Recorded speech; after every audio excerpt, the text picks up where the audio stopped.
भगवान श्री हरि ही सनातन धर्म है। जो भगवान श्री हरि के तत्व को जानने वाला महात्मा है वो सनातन धर्म है। जो स्मृतियां हैं वो सनातन धर्म है। धर्म पूर्वक जब कर्म किया जाता है तो कभी आत्मग्लानि नहीं होती, सदैव आनंद प्राप्त होता है। और जब धर्म से विमुख आचरण किया जाता है तो आत्मग्लानि होती है। हमारे सनातन धर्म के 30 लक्षण हैं। ये देवर्षि नारद जी कह रहे हैं सनातन धर्म क्या है? वेद। वेद क्या है? भगवान का साक्षात स्वरूप श्री हरि ही वेद रूप से हैं। तो सनातन धर्म वेद, सनातन धर्म श्री हरि और सनातन धर्म साक्षात भगवान का स्वरूप है। और ये 30 लक्षण हैं सनातन धर्म के। ये जो सनातन धर्मावलंबी जन हैं ध्यान दें, हमारे सनातन धर्म के 30 लक्षण हैं ये। सबसे पहला है सत्य। ये जो झूठ बोलते हैं अपने को सनातन धर्मावलंबी कहते हैं, ये धर्म का उल्लंघन कर रहे हैं। और अब 100 में कम संख्या होगी, 1000 में कोई एक हो जो इस बात पर विचार करता हो कि मैं झूठ ना बोलूं। 1000 में 100 तो नहीं पढ़ पाएगा। 100 में 99 बोले तो नहीं चलेगा। 1000 में एक कोई होगा जो ये विचारवान हो कि मैं सत्य बोलूं, झूठ ना बोलूं। हम लोग बड़े गर्व से कहते हैं हम सनातन धर्मावलंबी हैं। तो सनातन धर्म का पहला लक्षण है सत्य। और सत्य क्या है? भगवान। सब कोई जानता है मरने के बाद जब शव यात्रा होती तो सब बोलते हैं राम नाम सत्य है। जैसे अपने ब्रज में बोला जाता है कृष्ण नाम सत्य है, गोपाल नाम सत्य है, गोविंद नाम सत्य है। अगर भगवान का नाम जप नहीं करते तो किस बात के सनातन धर्मावलंबी?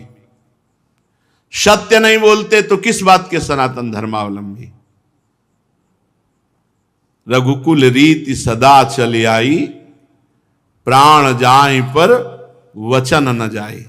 एक बार कह दिया तो प्राण चले जाए पर अपने वचन नहीं झूठे होने देते थे। और यहां सुबह वचन देते हैं, शाम के भूल जाते हैं। सुबह कसम खाते हैं, शाम के तोड़ दे। और हमें गर्व से कहते हैं हम सनातन धर्मावलंबी हैं। हमारे सनातन धर्म के 30 लक्षण हैं। अगर ये लक्षण नहीं है तो आप कैसे कह सकते हो? पहला ही लक्षण है सत्य। सत्य है भगवान नारायण हरि राम कृष्ण। सत्य नारायण सच्चिदानंद रूपाय विश्वोत्पत्त्यादि हेतवे तापत्रय विनाशाय श्री कृष्णाय वयम नमः। जब भगवान कंस कारागार में प्रकट हो रहे हैं तो समस्त देवता करके जब स्तुति करते हैं तो पहला श्लोक है सत्यव्रतम त्रिसत्यम। त्रिकाल में जो सत्य है वो भगवान सत्य। नाम जप नहीं करते, सत्य नहीं बोलते, सत्य मार्ग पर नहीं चलते, किस बात के सनातन धर्मावलंबी? सत्य को समझो। दूसरा दया। ये हमारे सनातन धर्म के 30 लक्षण हैं। दया, सब पर दया। दया करने की सामर्थ्य उसी के हृदय में आएगी जो दया का उल्टा क्या है? याद। जिसे याद है कि मैं कौन हूं, मेरा कर्तव्य क्या है, मैं सनातन धर्मावलंबी हूं, मेरा कर्तव्य है सब पर दया करना और सदैव भगवान की याद में रहना और सत्य बोलना, सत्य आचरण करना। दो ये हुए। तीसरा है तपस्या। सनातन धर्म का लक्षण तपस्या किसे कहते हैं? जो अपने धर्म में चलने पर कष्ट प्राप्त होता है उसे आनंद पूर्वक सहा जाए, उसे तपस्या कहते हैं। जो भी अपने धर्म पर चलने पे कष्ट मिले, काम आदि जलाते हैं, क्रोध आदि जलाते हैं, बहुत प्रकार के ताप हैं। जैसे अब प्रातःकालीन बेला पर उठ करके स्नान करके अपनी दिनचर्या पे आना बड़ा कठिन है। 8 बजे तक खूब सोना, तो कहां वो 8 बजे तक सोना और कहां 2 बजे रात्रि के जग करके अपनी दिनचर्या करना। तो अपने धर्म के पालन में जो हमें कष्ट मिलता है उसे तपस्या कहते हैं। हमारे सनातन धर्म का तीसरा लक्षण है तप, तपस्या। चौथा है शौच। शौच माने पवित्रता, शरीर की बाहरी पवित्रता और हृदय की आंतरिक पवित्रता। ये सनातन धर्म है। खड़े खड़े लघु शंका करते हैं, पूरे कपड़े में छिट्टी पड़ती है, अपवित्र। शौचालय की सीट पर बैठकर लघु शंका करते हैं, उठे चल दिए, अपवित्र। शौच हुए, वैसे हाथ धो लिया चल दिए।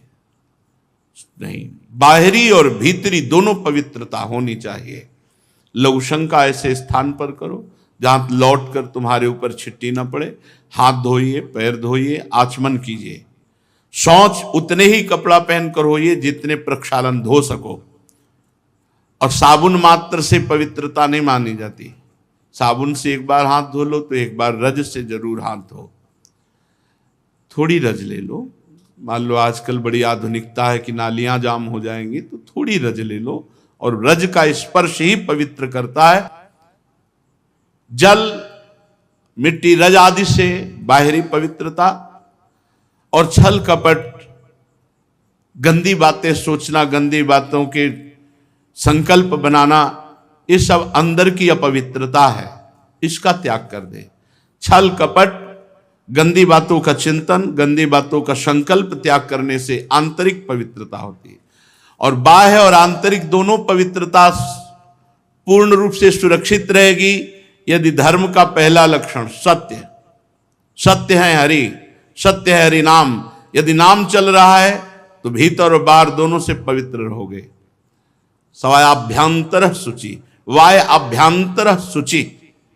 जो नाम जापक है उस अंदर और बाहर दोनों से पवित्र रहता है। जब तक पवित्र नहीं रहोगे तब तक आप उच्च कोटि के विचार वाले नहीं बनोगे।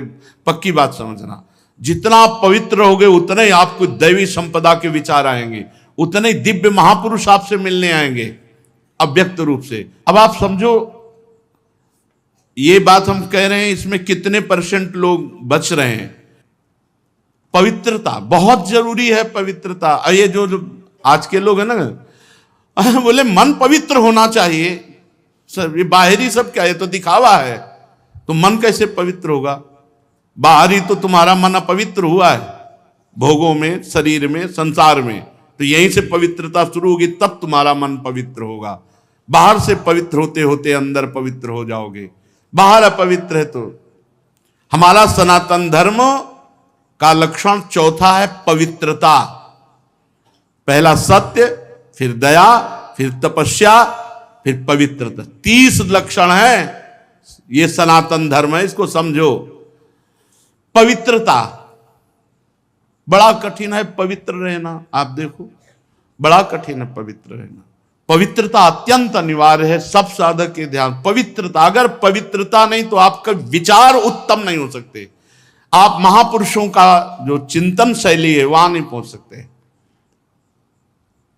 कल एक आए थे भगत जी एकांतिक में, उन्होंने कहा, आपने सत्संग में और एकांतिक में कहा कि मन की पीएचडी की है, तो हम भी मन की पीएचडी कर रहे हैं, तो हम आपसे बात करना चाहते हैं। हमारा मन, आपका मन, क्योंकि आपने भी पीएचडी की, हमने भी की। तुमको आप पढ़ के की? बोले हाँ। तुमको हम पढ़े थोड़ी पीएचडी, हमारा तो विनोद में कहा था, हम तो मन को पढ़ा है, हमने मन को पढ़ा है। आप मन के विषय में पढ़ा होगा, हमने मन को पढ़ा है। तो बोले फिर तो हमारा और मन आपका समान हुआ। तुम कहा, तुम्हारे मन को देखने की हमारी रुचि नहीं है और हमारे मन में पहुंचने की तुम्हारी सामर्थ्य नहीं है। तुम्हारे मन को देखने की हमारी रुचि नहीं है, क्योंकि मन की रुचि जान नेह विधि अनुसार है। और तुम्हारा मन हमारे मन तक पहुंच जाए इतनी सामर्थ्य नहीं। आ जाएगी, मानो देह है, हरिवंश शरणागत हो, किसी सहचरी की कृपा हो जाए तो भले, नहीं ऐसे अनुमान से थोड़ी जान सकते हो। तितिक्षा, पांचवा है सहनशीलता। तितिक्षा ये सनातन धर्म है। देखो महाराज शिवी ने कबूतर की रक्षा के लिए अपने देह के मांस को काट के दे। तितिक्षा, दूसरों के हित के लिए, दूसरों के मंगल के लिए भीषण से भीषण कष्ट सह जाना, भारी से भारी कष्ट धर्म के लिए सह जाना। श्री गुरु गोविंद सिंह के दोनों लाडले राजकुमार प्राण प्रिय दीवाल में चुनाए जा रहे हैं, लेकिन धर्म के आगे ना उनके हृदय में शोक है, ना उनके हृदय में मोह है। धर्म के लिए बलिदान। तितिक्षा, हर कष्ट को सहकर अपने धर्म का पालन करना, धर्म का त्याग नहीं करना। धर्म भगवान का साक्षात स्वरूप है। अगर आप धर्म के लिए कष्ट सहेंगे तो फिर कष्ट रह ही नहीं जाएंगे, अद्भुत आनंद आएगा। तितिक्षा, हर कदम धर्मात्मा पुरुष के सामने कष्ट रूपी कांटे बिछाए जाते हैं, और जब उन पर वो चलता है तो हर कांटा उसके लिए फूल के समान हो जाता है। पर इतनी हिम्मत होनी चाहिए, ये धर्म रूपी मार्ग में चलने पर ये शूल फूल बन जाएंगे, पर पहले शूल। इसीलिए धर्म पर चलना बड़ा कठिन होता है। तितिक्षा, सहनशीलता, हर परिस्थिति में सहनशीलता। और उचित अनुचित का विचार, छठवां है ये विवेक। सनातन धर्म का छठा लक्षण विवेक, सत असत का विचार, उचित अनुचित का विचार। उचित क्या है, अनुचित क्या है, सत क्या है, असत क्या है, इसका विचार ये विवेक से होता है। ये विवेक कहां मिलता है? बुद्धि तो सबके हो सकती है, पर विवेक नहीं। विवेक सत्संगियों को मिलता है। बिन सत्संग विवेक न होई, बिना सत्संग के विवेक हो ही नहीं सकता, और सत्संग बिना भगवान की कृपा के नहीं मिलता। बिन सत्संग विवेक न होई, राम कृपा बिनु सुलभ न सोई। राम कृपा बिनु सुलभ न सोई। उचित अनुचित का विचार। सातवां, मन का अधीन करना। यह है सनातन धर्म। मन का अधीन करना, संयम में लेना। जो मन चाहे वो थोड़ी नहीं, जो धर्म कह रहा है उसके अनुसार मन को चलाना, ये मन का संयम करना बड़ा कठिन है। मन का संयम करना, बातें बना लेना, अधिक बात, बड़े बड़े ज्ञान की बातें आके जब करते हैं, फिर जब मन के संयम की बात करते हैं कि ईमानदारी से वृंदावन में बैठे हो, सत्य बताओ, तो फिर चुप हो जाते हैं। ज्ञान तभी सार्थक है जब संयतेन्द्रिय श्रद्धावान लभते ज्ञानम तत्परा संयतेन्द्रिय।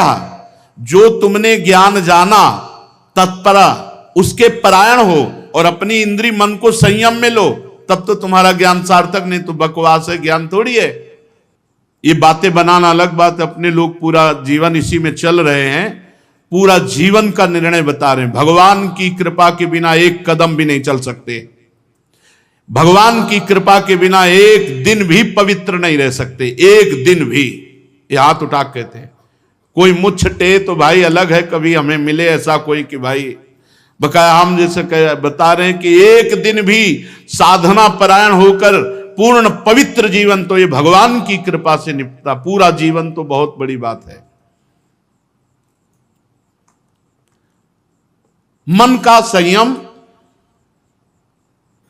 और फिर इंद्रियों का संयम। फिर अगला है अहिंसा। मन से, वचन से, शरीर से किसी की भी हिंसा ना करना, ये सनातन धर्म है। अहिंसा। वाणी से ऐसे कठोर शब्द मत बोलो किसी का दिल दुख जाए। आपको बोला हो तो उसका स्वभाव है, आप सनातन धर्मावलंबी, आप ऐसा ना बोले। शरीर से किसी को पीड़ा पहुंचाएं, ऐसा हमारा आचरण ना हो। मन से किसी का बुरा सोचे, ऐसा हमारा मन ना हो। तो हमारा तन, मन, वचन तीनों हिंसा रहित हो, तभी अहिंसा, इस सनातन धर्म का लक्षण हमारे हृदय में आएगा। फिर है ब्रह्मचर्य, इस सनातन धर्म का लक्षण। सत्य, दया, तपस्या, शौच, तितिक्षा, उचित अनुचित का विचार, मन का संयम, इंद्रियों का संयम, और 9वां अहिंसा, और 10वां ब्रह्मचर्य। ये ब्रह्मचर्य सबके लिए है। बहुत घातक है भोगों का आकर्षण। ब्रह्मचर्य के बिना पूरा का पूरा जीवन खोखला हो जाता है। मन से, वचन से और शरीर से, तीनों से ब्रह्मचर्य होता है। मन का ब्रह्मचर्य, विषयों का चिंतन ना करना, यहीं से नाश प्रारंभ होता है, पतन यहीं से होता है। ध्यायतो विषयान पुंसान संगास्तेषुपजायते, संगात संजायते कामः, कामः क्रोधो भी जायते, क्रोधात् भवति सम्मोहा, सम्मोहात् स्मृति विभ्रमा, स्मृति भ्रंशात् बुद्धिनाशो, बुद्धिनाशात् प्रणश्यति। सबसे पहला पतन जो होता है वो विषयों का चिंतन होता है। ध्यायतो विषयान पुंसान, जब हम भोगों का चिंतन करते हैं तो हमें भोगों की आसक्ति प्रकट होती, फिर संग करने का मन होता है। संगास्तेषुपजायते, जब हम विषयों का